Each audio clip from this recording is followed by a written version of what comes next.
Hello dear students, UP board class 10th में हम लोग प्रीवियस ईयर का मैथ का पेपर सॉल्व कर रहे हैं।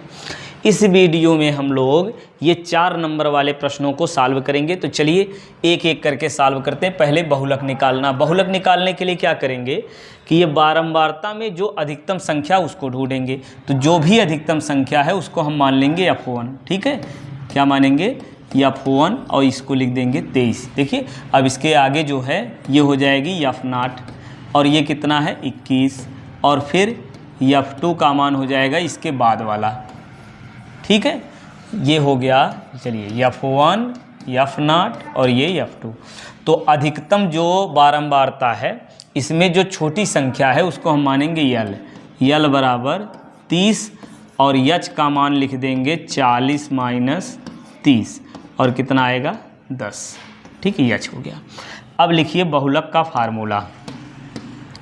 ये बहुलक बराबर होगा L plus F1 minus F0 और बटे 2F1 माइनस F0 और माइनस F2। ठीक, और ये गुणे में यहाँ लिखेंगे H। ठीक है, अब यहीं मान रख दीजिए सब। L का मान लिखेंगे 30 प्लस F1 कितना लिखना है, ये 23 माइनस F0 21 और बटे 2 गुणे F1 हो गया 23 और माइनस F0 21 माइनस F2 14। ठीक, और गुणे में H का मान कितना है, ये 10। ठीक है ना। अब क्या करेंगे भाई, देखिए ध्यान से। ये आया आपका 30 और प्लस इसको घटाइए। 3 में से 1 गए, कितना बचा 2, बस 2 गुणे 10 और बटे में ये कितना बनेगा 4 6 माइनस इसको जोड़ लीजिए 4 1 5 4 1 5 और ये 2 1 3। ठीक, ये हो गया। अब इसको सॉल्व करिए, कितना आएगा 30 प्लस कितना, ये 20 और बटे में इसको घटाइए 1 और ये 1। ठीक, अब ये आ गया आपका 30 प्लस ये भाग दीजिए 11 दूनी 22 ज़्यादा हो जाएगा, 11 1 कम 11। अब बचा कितना 9, 11 8 88 ऐसा कुछ आएगा, जोड़ लीजिए। तो ये 30 1 31.8 ये आ गया क्या बहुलक। ठीक, चलिए अब दूसरा लगाते हैं। सिद्ध कीजिए कि किसी बाह्य बिंदु से वृत्त पर खींची गई स्पर्श रेखाओं की लंबाइयाँ बराबर होती हैं। ठीक, लंबाइयाँ बराबर होती हैं। ये सवाल जो है बहुलक वाला, यदि नहीं आया हो तो फिर से देख लीजिएगा, आ जाएगा। चलिए क्या है, वृत्त पहले बना लें। एक छोटा सा वृत्त बना लो पहले तो। ठीक, ये वृत्त हो गया। क्या कह रहे हैं इसमें, वृत्त के बाह्य बिंदु से खींची गई स्पर्श रेखाओं की लंबाइयाँ समान होती हैं। चलिए बाहर कोई बिंदु यहाँ ले लेते हैं। एक ये स्पर्श रेखा हो गई, दूसरी यहीं से ये दूसरी स्पर्श रेखा हो गई। ठीक, इन्हीं दोनों स्पर्श रेखाओं की लंबाइयाँ समान होती हैं, ये कह रहे हैं। तो ए ये स्पर्श बिंदु मान लीजिए B और दूसरा स्पर्श बिंदु C। ठीक, और ये केंद्र O ले लीजिए। अब फिर क्या करेंगे, केंद्र से इसको मिला दीजिए, ये केंद्र से मिला दीजिए। ठीक है, ये हो गया आपका। अब इसमें करना क्या है, ये वाला ना, सिद्ध कीजिए कि बाह्य बिंदु से वृत्त पर खींची गई स्पर्श रेखाओं की लंबाइयाँ समान होती हैं। जो क्वेश्चन लगा रहे हैं उसको थोड़ा सा अंडरलाइन कर देंगे तो देखने में सही रहेगा ना। चलिए तो पहले लिखेंगे हम दिया है। क्या दिया है, दिया है, इसमें दिया हुआ है कि किसी बाह्य बिंदु से वृत्त पर खींची गई स्पर्श रेखा। तो ये कौन है, AB व AC क्या है, O केंद्र वाले वृत्त की, O केंद्र वाले वृत्त की क्या है, स्पर्श रेखाएं हैं। तो अब हमको यहाँ से लिखना है सिद्ध करना है। क्या करना है? सिद्ध करना है। क्या सिद्ध करना, देखिए ध्यान से। सिद्ध करना है स्पर्श रेखाओं की लंबाइयाँ समान होती, मतलब AB बराबर AC सिद्ध करना है। ठीक, अब ये चित्र बना लिए। अब नीचे लिखेंगे उपपत्ति, यानी प्रमाण देंगे। अब हम यहाँ प्रमाण दीजिए, क्या मिलेगा? ये एक काम करिए कि इसको मिला दीजिए, ये वाला A से O को मिला दीजिए। ठीक, अब यहाँ हम लेंगे कौन सा? त्रिभुज AOB व त्रिभुज AOC में, इन दोनों त्रिभुजों में देखिए OB और इसका OC के बराबर है। कौन कैसे? दोनों क्या हैं? त्रिज्याएं हैं। OB बराबर OC के हो गया। क्यों? क्योंकि ये दोनों त्रिज्याएं हैं, एक ही वृत्त की त्रिज्याएं हैं। और ये OA आपका कॉमन है, OA बराबर OA। त्रिज्या स्पर्शी पर लंब होती तो ये वाला आपका 90-90 अंश हो जाएगा। OBA कोण OBA बराबर कोण OCA। ये क्यों बराबर हैं? ये समकोण है। कैसे? कैसे कि त्रिज्या स्पर्शी पर लंब होती है, ये समकोण है। अभी देखिए दो भुजाएं बराबर हैं, एक कोण बराबर है। अगर दो भुजा, देखिए दो भुजा बराबर हो और एक कोण बराबर हो तो भुजा भुजा कोण समरूपता, समरूपता नहीं सर्वांग समता है, ये सर्वांग समता से। ठीक, सर्वांग समता से सभी भुजाएं बराबर हो जाएंगी, दोनों त्रिभुजों की सभी भुजसंगत भुजाएं बराबर हो जाएंगी। तो यहाँ से AB बराबर AC होगा।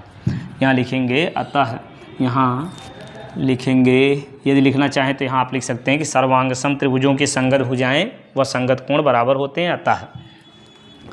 अतः यहाँ लिखिए, कितना भी लिख देंगे तब भी ठीक है। अतः AB बराबर क्या है? AB बराबर AC, यही सिद्ध करना था। ठीक हो गया, हेंस प्रूव्ड। ठीक, दूसरा हो गया। चलिए C वाला लगाया जाए। अब C वाले में क्या है कि त्रिभुज ABC की भुजा BC पर एक बिंदु D इस प्रकार है। इसको मिटा दे पहले ना। चलिए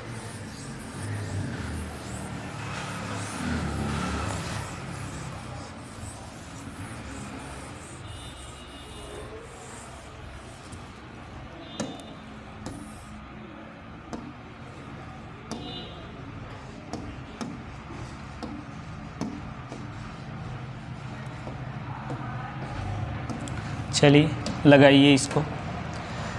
कहाँ गया ये? त्रिभुज ABC पहले लिखेंगे दिया है, जैसे वहाँ लिखे थे। दिया है क्या? त्रिभुज ABC की भुजा BC पर एक बिंदु D है। त्रिभुज ABC की भुजा BC पर एक बिंदु D है, और कैसे है कि ADC बराबर कोण BAC के। ठीक, ये है। अब इसमें सिद्ध करना है, यहाँ लिखेंगे सिद्ध करना है। सिद्ध करना है हमको CA² बराबर CB इंटू CD। ठीक, अब यहाँ हम बनाएंगे, पहले चित्र बना लीजिए। क्या? एक त्रिभुज है ना, पहले त्रिभुज बनाइए। ये त्रिभुज हो गया। ठीक, इस त्रिभुज में ABC मान लीजिए कहीं से भी, ये ABC हो गया। अब BC पर कोई बिंदु D है, BC पर कोई बिंदु यहाँ पर D मान लीजिए, ये D है। फिर ADC कह रहे हैं कोण ना, तो A से D को तो मिलाना ही होगा। A से D को मिला लीजिए, A से D को मिला दीजिए। ठीक, अब हमको ले आना क्या है? AC देखिए 2 बार है, CB सी बी होना चाहिए और सी डी होना चाहिए, सी बी और सी डी वाला त्रिभुज होना चाहिए और ए सी दोनों त्रिभुजों में आना चाहिए। ठीक, तो एक बार ए सी डी ले रहे हैं, एक बार ए सी बी ले रहे हैं त्रिभुज। ठीक, तो यहाँ हम लिखेंगे कौन दोनों त्रिभुज लेना है, यहाँ लिखेंगे उपपत्ति। उपपत्ति में कौन दो त्रिभुज हैं, त्रिभुज ए डी सी व त्रिभुज ए बी सी में। इन दोनों त्रिभुजों में देखिए एक कोण तो दिया हुआ बराबर, पहले उसको लिख लीजिए, ए डी सी बराबर कोण बी ए सी के हो गया। अब ए डी सी में देखिए ये सी है और ए बी सी में भी यही सी है, तो ए डी सी का जो सी होगा कैसे लिखेंगे, ए सी डी बराबर ए सी बी के, कोण ए सी बी के हो गया। अब देखिए ए डी सी का दो कोण लिख चुके हैं ना, ए डी सी का दो कोण, कौन सा, ये डी वाला और ये सी वाला लिख दिए हैं। अब ये ए वाला बचा हुआ है ए डी सी का, ए डी सी का ए वाला जो कोण है उसको अलग से कहीं रख पे लिख लीजिए, क्या, ये डी ए सी। ठीक, ये बचा हुआ है।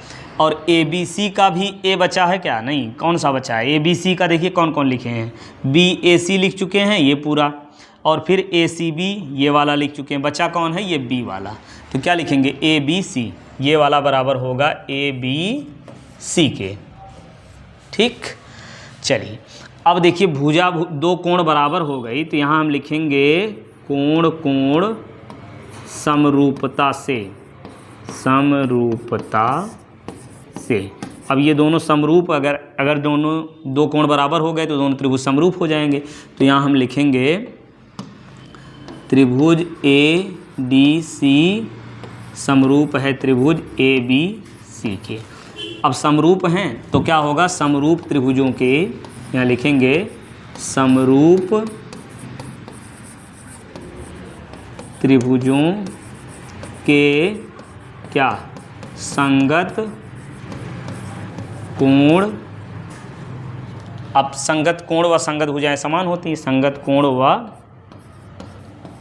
संगत भुजा का अनुपात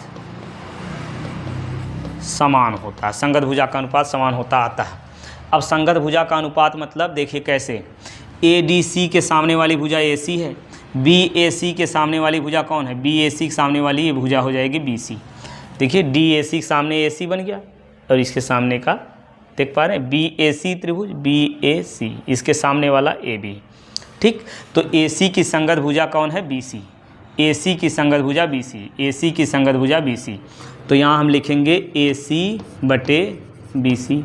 ठीक, ए सी बटे बी सी बराबर, अगला संगत भुजा जो है सी वाले कोण से संगत भुजा ए डी बनेगी। यहाँ से देखिए ए डी सी में सी के सामने वाली भुजा ए डी बनेगी और ए बी सी में सी के सामने वाली भुजा ए बी बनेगी। तो ए बी और ए डी तो लाना नहीं हमको। ठीक, तो ये वाला कोण सी वाला यानी ये वाला छोड़ दीजिए, तीसरा कोण ये वाला बराबर है, तो इससे हमको कौन सी भुजा मिल जाएगी, डी ए सी। देख रहे हैं D A C, D A सी यानी इसके सामने वाली भुजा कौन बन जाएगी, डी सी। या यहीं से बीच में से ए को हटा दीजिए, डी सी आ जाएगी सामने वाली भुजा। वैसे यहाँ से बी हटा दीजिए, सामने वाली भुजा आ जाएगी ए सी। देखिए क्यों हटा रहे हैं, ए बी सी देख रहे हैं, ए बी सी के सामने वाली भुजा कौन है, ए सी है, ए बी सी के सामने वाली भुजा कौन है, ए सी है। ठीक, वो कैसे मिला, बी को हटा करके। अब गुणा कर लीजिए, ये ए सी स्क्वायर हो गया, इधर B C into D C, ये आपका सिद्ध हो गया। ये इतना लिखने के बाद लिखेंगे हेंस प्रूव्ड, ये हो गया। ठीक है, आगे लगाया जाए ये डी वाला, इसको बार बार मिटाना पड़ रहा है। नेक्स्ट क्वेश्चन ले लें, चलिए डी वाला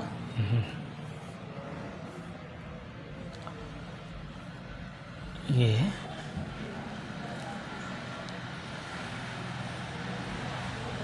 हो गया ना। चलिए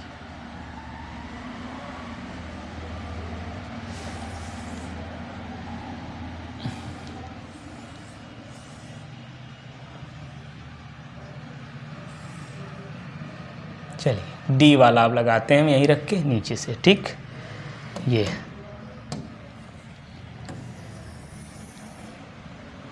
डी वाला, ठीक है। चलिए सॉल्व करके देखिए।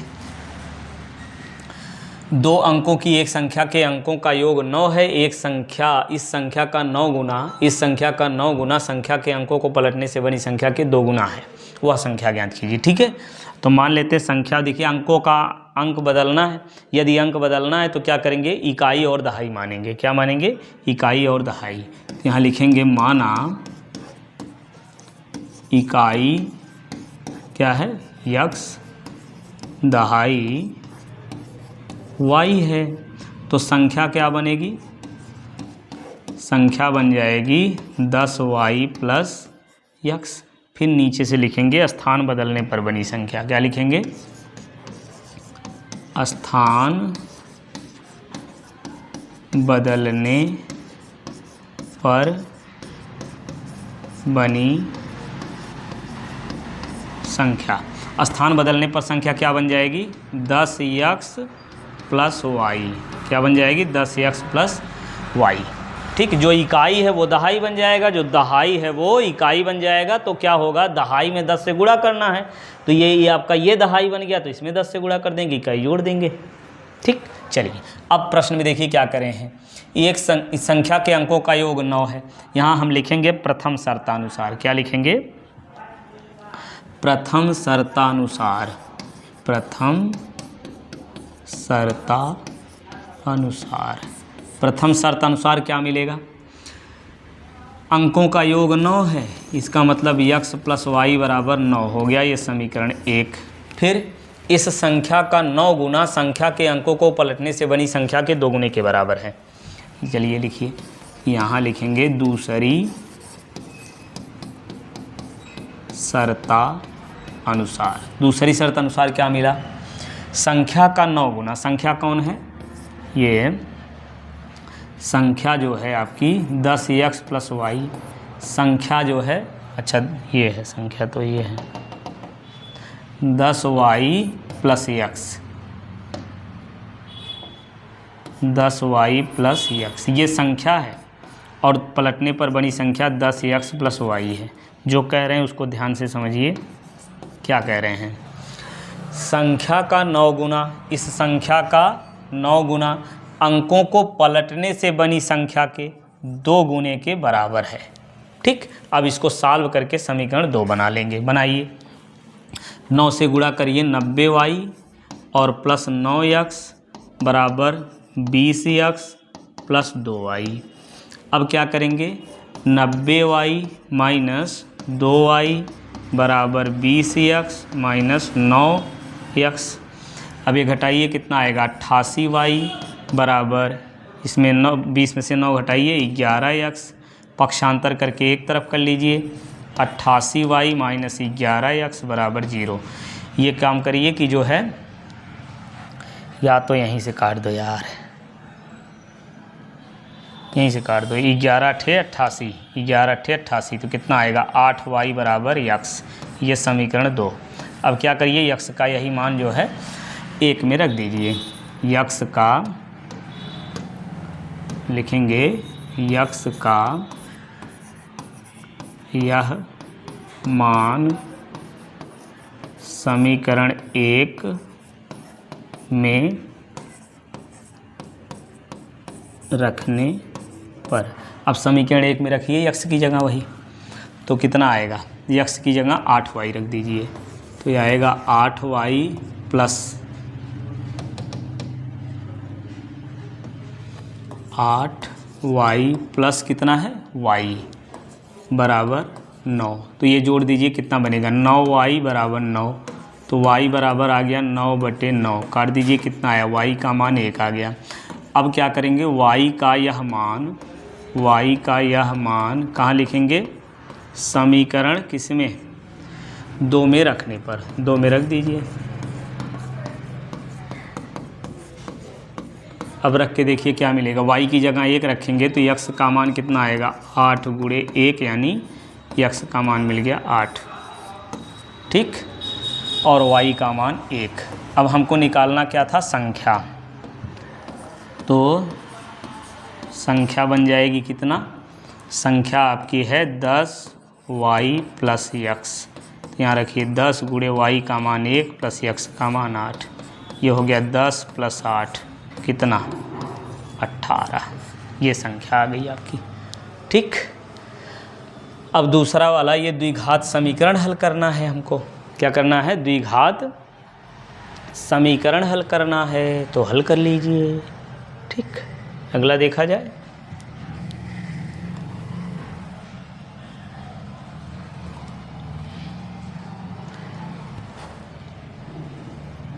ये द्विघात समीकरण बनाइए आपका।